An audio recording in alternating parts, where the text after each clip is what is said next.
Hi friends, welcome to Archana's కమ్మని రుచులు.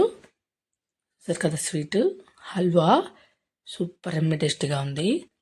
Rajasthani special సంక్రాంతిగా స్పెషల్గా చేశాను. మేము తిరుపతి ఇవన్నీ టూర్ అన్నీ వెళ్ళామండి, హాలిడేస్ కదా. అందుకు ఇప్పుడు వీడియోలోకి వెళ్ళిపోదాం. 1 కప్పు బొంబాయి రవ్వకి 2 కప్పుల పాలు.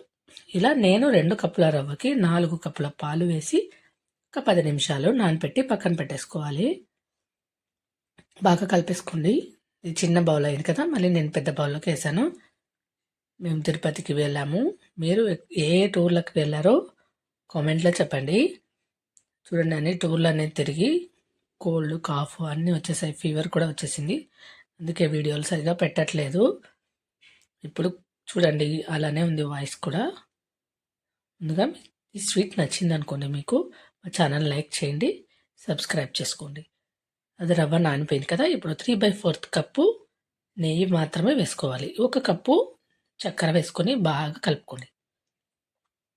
వాటర్ అవసరం లేదు.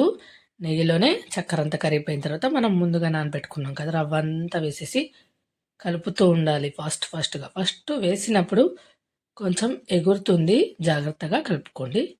కలుపుతూ ఉంటే ఉండకట్టదనమాట.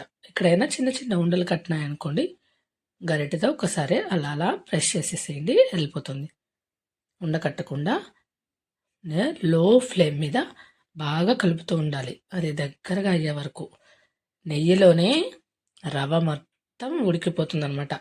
టేస్ట్ మాత్రము అద్దరిపోయింది. ఏ బేకరీలో కూడా ఈ టేస్ట్ దొరకదండి. అంత మృదువుగా, అంత టేస్టీగా ఉందన్నమాట ఈ స్వీట్.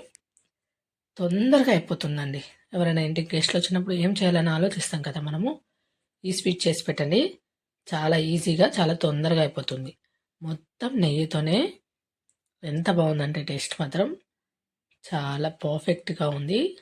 సంక్రాంతికి నేను ఈ స్వీట్ని చేశాను. మీరు ఏ స్వీట్ చేసుకున్నారో ఒకసారి కామెంట్లో చెప్పండి. ప్లీజ్ కామెంట్ చేయండి, లైక్ కట్టండి.